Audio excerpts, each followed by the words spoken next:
পদ্মজা সহজভাবে জবাব দিয়েছিল। চুলার কাছে গিয়েছিলাম, চুলার লাকড়ির আগায় পা লাগছিল। কথাটা পদ্মজা সাজিয়ে রেখেছিল, সাথে অনেক যুক্তি, তাই মিথ্যে বলতে একটুও কাঁপেনি। পুরো ঘটনাটা পদ্মজার বুকে তাজা হয়ে আছে। এই 6 বছরে লুকিয়ে কতবার কেঁদেছে সে। সব সময় চুপ করে কোথাও বসে থেকেছে। হেমলতা মেয়ের নিষ্ঠুপতা দেখে মাথা ঘামাননি, কারণ পদ্মজা ছোট থেকেই চুপচাপ ছিল। কিন্তু আজ হেমলতার খুব আফসোস হচ্ছে, নিজেকে অপরাধী মনে হচ্ছে। তিনি ভেবেছিলেন তার 3টা মেয়েই তার কাছে খোলা বইয়ের মতো, চাইলেই পড়া যায়, বিশেষ করে পদ্মজাকে। বাড়ির পিছনের নদীর বুক দিয়ে তরতর করে যাওয়া স্বচ্ছ টলতলে পানির মতো মনে হতো, যার জীবনে অস্বচ্ছ বলতে কিছুই নেই, সবই সাদামাটা, সহজ সরল। অথচ পদ্মজার জীবনের কত বড় দাগ জলজল করে জ্বলছে, কত বড় ঘটনা লুকিয়েছিল। মেয়েরা কথা লুকিয়ে রাখার সীমাহীন ক্ষমতা নিয়ে জন্মায়। কথাটি নিজের মেয়ের ক্ষেত্রে মাথায় আসেননি। পদ্মজা শান্ত হলে হেমলতা বলেন, পাটা দেখি। পদ্মজা পা বিছানায় তুলল। হেমলতা পদ্মজার পা কোলে নিয়ে পোড়া দাগটা দেখেন মনোযোগ দিয়ে। রক্ত টকবক করে উঠে, রন্ধ্রে রন্ধ্রে হিংস্রতা যেন লুটিপুটি খাচ্ছে। এই পোড়া দাগ হানিফের রক্ত দিয়ে মুছবো। কথাটি কত সহজ করে বলেছেন হেমলতা, তবুও পদ্মজা কেঁপে উঠল। কি যেন ছিল কথাটিতে। শরীরের পশম দাঁড়িয়ে পড়ে। হেমলতা বারান্দার রুম ছেড়ে বড় ঘরে ঢুকেন। মিনিট কয়েক পর রামদা ছুরি হাতে নিয়ে উঠোনে যান। উঠোনের এক পাশে শক্ত পাথর আছে, ছুরিটা পাথরে ঘষতে থাকলেন সাবধানে। ঘষতে ঘষতে পাথর গরম হয়ে আগুনের ফুলিঙ্গ দেখা দেয়, মানে ধার হয়ে গেছে। পদ্মজা বারান্দা থেকে দেখছে, অজানা আশঙ্কায় তার বুক কাঁপছে। হেমলতা বারান্দার পেরিয়ে রুমে ঢুকতে যাবে, তখন পদ্মজা উৎকণ্ঠিত গলায় ডাকলো, আম্মা। আন্নার চাচার এক মেয়ে নিখোঁজ, শুনেছিস তো বড়দের মুখে? সেই মেয়ের ধর্ষক হানিফ, ধর্ষণের পর পুঁতে ফেলেছে। অলন্দপুরের এই একটা মানুষই এতটা নৃশংস। আমি তখন ঢাকা পড়তাম, বাড়ি এসে জানতে পারি ঘটনা। আম্মার অনুরোধ আর কান্নায় আমি সেদিন মুখ খুলিনি। এত বড় পাপ চেপে যাই, সেই শাস্তি আমি ধীরে ধীরে পাচ্ছিলাম। আজ পুরোপুরি পেয়ে গেলাম, আমার পাপের শাস্তি শেষ হয়েছে। হেমলতা কথা শেষ করে জায়গা ত্যাগ করলেন। কি ধারালো প্রতিটি বাক্য!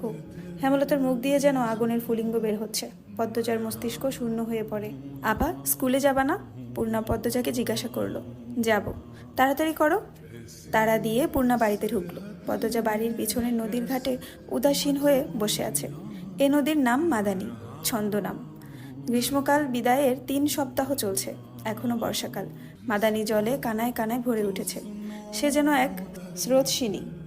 ঘোলা জলের একটানা স্রোত বয়ে যায় সাগরের দিকে। উজান থেকে ভেসে আসছে ঘন সবুজ কচুরিপানা। পদ্মজার এই দৃশ্য দেখতে বেশ লাগে।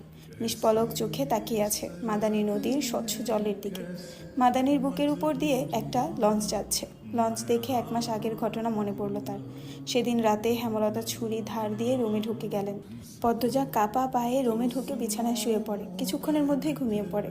এর পরদিন স্কুল থেকে বাড়ি ফিরে নামাজ পড়ে খেতে বসলো। তখন হিমেল হন্তদন্ত হয়ে বাড়িতে ঢুকে। হিমেল হচ্ছে হেমলতার ছোট ভাই। আপা, এই পদ্ম, আপা কই? হিমেলের কণ্ঠ। কি হয়েছে মামা? জবাব দিল পদ্মজা। পদ্মজার প্রশ্নে উপেক্ষা করে হেমলতাকে হিমেল ডাকলো। আপা, এই আপা। হেমলতা বাড়ির পিছন থেকে ব্যস্ত পায়ে হেঁটে আসেন। কি হয়েছে? হিমেল হেমলতাকে দেখে হাউমাউ করে কেঁদে উঠল। আপা, ভাইজান খুন হইছে। রাইতে কে জানি মাইরা ফেলাইছে আপা। হিমেল কাঁদতে কাঁদতে হাঁটু ভেঙে বসে পড়ল। পদ্মজা তাৎক্ষণিক সন্দিহান চোখে মায়ের দিকে তাকালো।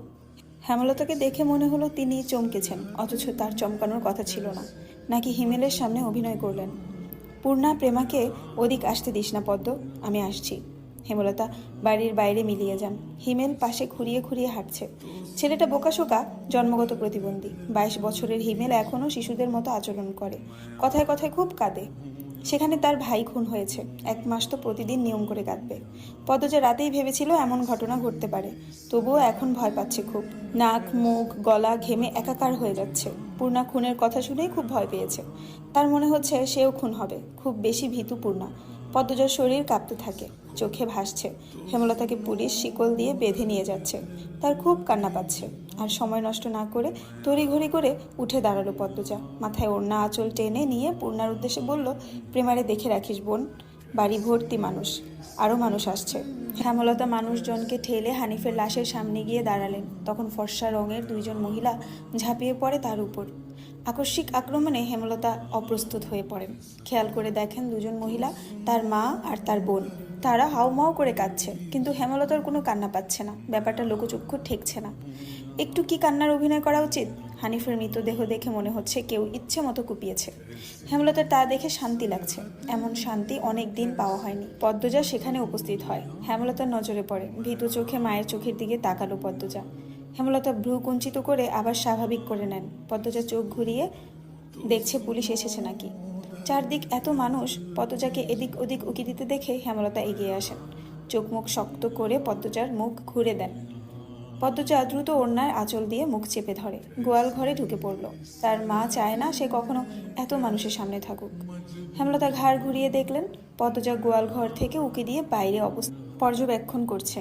কিছুক্ষণের মধ্যে পুলিশ আসলো। জিজ্ঞাসাবাদ করে হানিফের লাশ নিয়ে গেল। লোকে মুখে শোনা যায় হানিফ খুন হয়েছে শেষ রাতে। এরপর নদীতে ফেলে দেওয়া হয়। লঞ্চ ঘাটে লাশ ভাসে। হেমলতাকে পুলিশ নিয়ে যায়নি বলে পদ্মজা স্বস্তির নিঃশ্বাস নিল। মানুষের ভিড়ও কমে গেছে।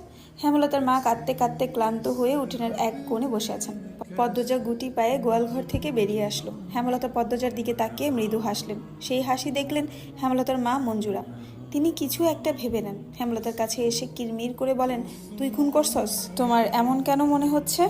হেমলতার কণ্ঠ স্বাভাবিক, অথচ পদ্মজা এই প্রশ্ন শুনে ভয় পেয়েছে খুব। যদি নানু পুলিশকে বলে দেয়? পুলিশ তো তার মাকে নিয়ে যাবে। কাল রাইতে তুই আইছিলি হানিফের ঘরে, আমি দেখি নাই? রাগে কাঁপছেন মঞ্জুরা। আসছি। হেমলতার নির্বিকার স্বীকারোক্তি। কেন মারলি আমার স্যারারে? তোর কি ক্ষতি করছে? আসছি বলেই আমি খুন করেছি? এত রাইতে তুই তার কাছে আর কি দরকারে আইবি? আমি তাকে মারতেই যাব কেন? মঞ্জুরা আহত দৃষ্টিতে তাকিয়ে আছেন হেমলতার দিকে। হেমলতার চোখ মুখ শক্ত। নিস্তব্ধতা কাটিয়ে মঞ্জুরা চেঁচিয়ে উঠলেন, পুলিশের কাছে যাবো আমি। পদ্মজা কেঁদে উঠল। অস্পষ্ট কণ্ঠে বলে, নানু এমন করো না। হেমলতা নিচু সরে কঠিন করে বলেন, আমার মেয়েদের থেকে আমাকে দূরে সরানোর চেষ্টা করুন আম্মা, ফল খুব খারাপ হবে। পদ্মজার মনে হলো মঞ্জুরা ভয় পেয়েছেন। মঞ্জুরা সবসময় হেমলতাকে ভয় পান। তিনি চুপসে যান, শুধু ঘৃণা ভরা দৃষ্টি